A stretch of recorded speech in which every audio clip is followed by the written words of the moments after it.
Hello and welcome back to Barkerways. Here's something completely different. We've got a LaFerrari in, and as always we're just here to help people solve problems with their cars. So if we look underneath this one, if Will can put the hoist up for us, this is a relatively simple one in body shop language.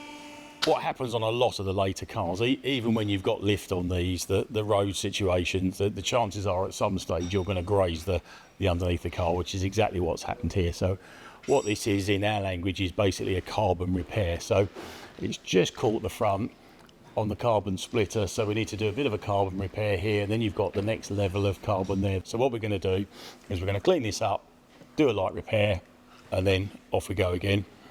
Just something a bit different that we'll share with you.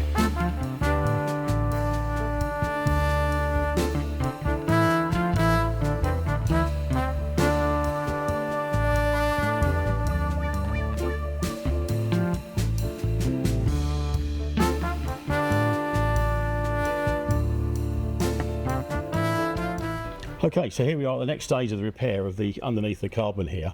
Someone I'd like to introduce you to is Kelly Harris. Some of you may know him, some of you may not. A huge amount of experience, and we're going to be doing a lot more with Kelly and Barkerways in the future. So over to Kelly, how are we going to fix his car? Hi everybody. So very familiar with carbon fibre. I've done a lot of carbon fibre repairs before, and this is very common. And we were discussing earlier today about this is like a sympathetic repair, isn't it? Because you're saying the cost of this under tray? Oh, it's tens of thousands. Yes, you could replace it all for the price of the car, but being sensible, it's going to get hit again. So this is why we're doing this for the client. And that's the whole point here. I had my own 600 LT McLaren, and it had really bad damage under here. Same thing. So I did exactly the same thing, same repair as what's being done here, and just went, it's going to probably happen again, because you can't always protect it. You've got to drive it. So what you've done here, I can see already, is you've been filling up the deeper gouges with clear coat. Yeah. So to build up the lacquer so that it becomes flush. So the first part of the process, you can see here, they've sanded down and leveled down only the scuffs, and you made it matte. That's because the clear coat can then adhere, stick to the damaged areas. You build that up, and then once it's high, you then shave it down by sanding process. So this is midway through, this is going to be sanded down, and then you're going to go around, aren't you? And then it'll be sprayed. And obviously everything has to be painted in the oven. We can't paint in the open air, so it's got to get into the oven.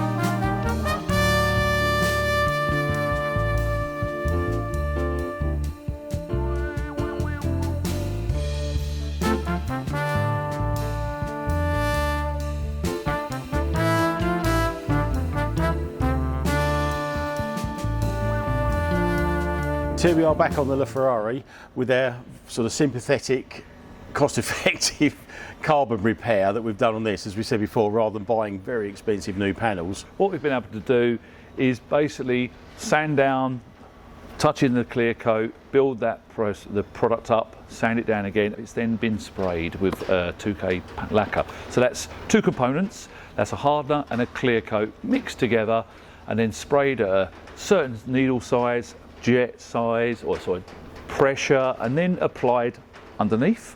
And that's a sort of to give you a nice film build to protect it again.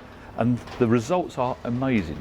It does look good, yeah, I must say. It is you wouldn't go spending £20,000 on a new under tray and splitter for especially what when we've you done. may knock it again. Yeah? It's going to happen again. All the Ferraris we see for service have all got grazes underneath. The clear coat used on the carbon is the same clear coat you'd use over colour. Yes. There's different clear coats on the market for different cost effectiveness and application durability, but the clear coat you've used on the underneath here is the same quality clear coat you'd use on the exposed top surfaces. Yeah, we only use one quality stuff. The best, the quality, even though it's underneath. This car, it's done, it's ready.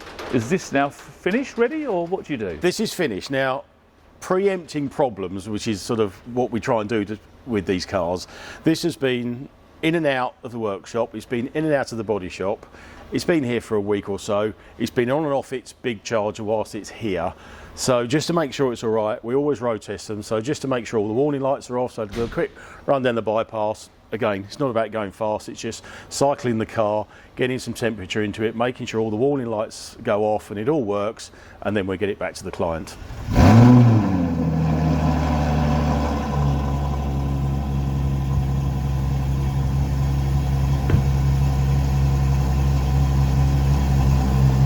Let's get the lift up.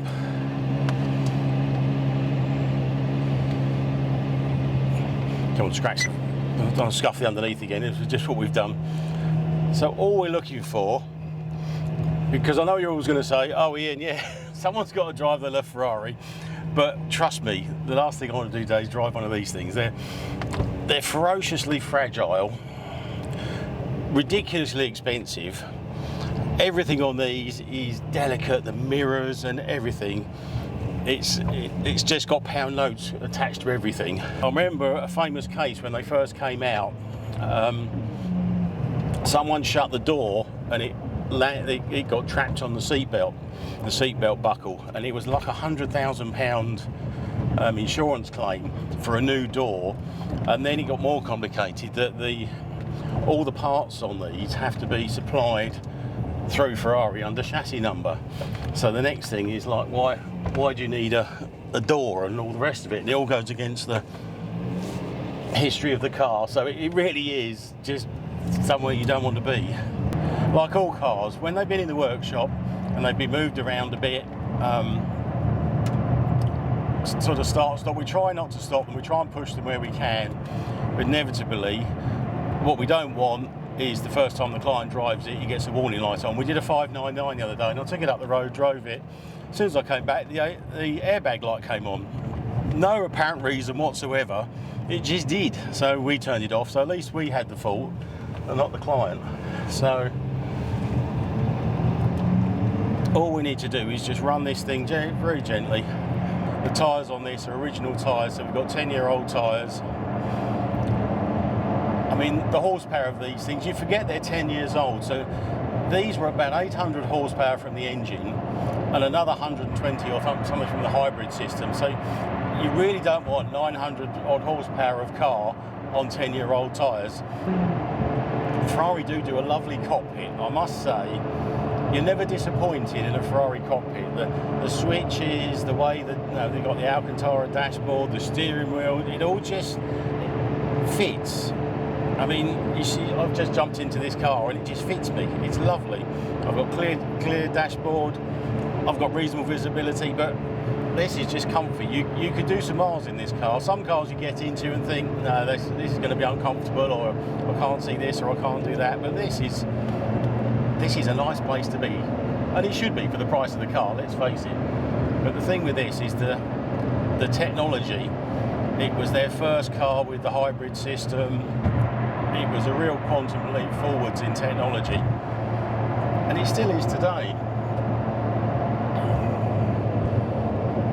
One of the downside of these is a couple of, not there is a downside of a LaFerrari, but some of the clients, when the batteries have started to give up, again, we're talking sort of £100,000 for a hybrid battery, and we have had some clients with these where the batteries have gone down, and there is various warranties from Ferrari available, but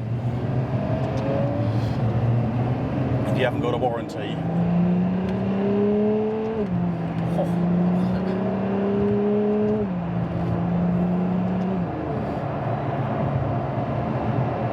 it just wants to go, but we're not going today. All I'm looking for is warning lights, managing cars around me. This has been what I call a sort of common sense job. So this one, as we said before, it just got grounded slightly. We've repaired the underneath, done a little sympathetic repair, and that's perfectly adequate for this sort of job. So we'll take it back to the workshop and then get it back to the client. What a fabulous car. Absolutely brilliant.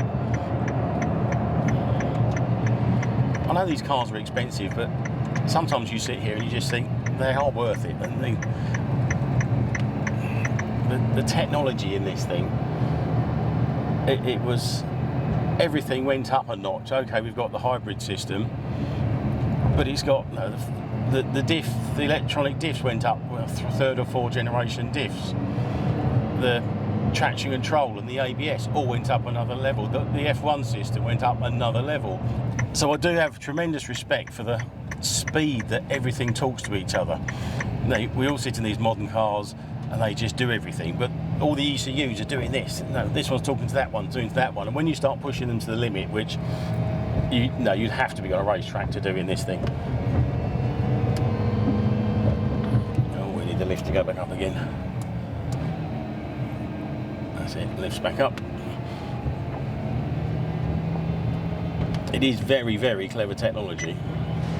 Okay, so the LaFerrari's done now, ready to go. We've just cleaned it up. A couple of quirky things on these supercars. End of the day, they are cars, but you could go away for the weekend in this, but you're not going to go very far because boot-wise, I mean, back end is all engine, the cockpit is spectacular, but boot-wise, you've only got that much, so you can go for a weekend, but you're travelling light in one of these. And Enzos are the same. Enzos have this same issue. Another thing on these is, and this has come up from clients that have got them, people have been on tours, the ground effect under these and the air management is so effective and so good that basically once you get up some speed, it hunkers down and basically hoovers up all the dirt off the road and throws it all over the car behind you. We've had people on tours said, oh, follow the so-and-so, and just got complete gravel rash. That's the power of the aerodynamics on these cars.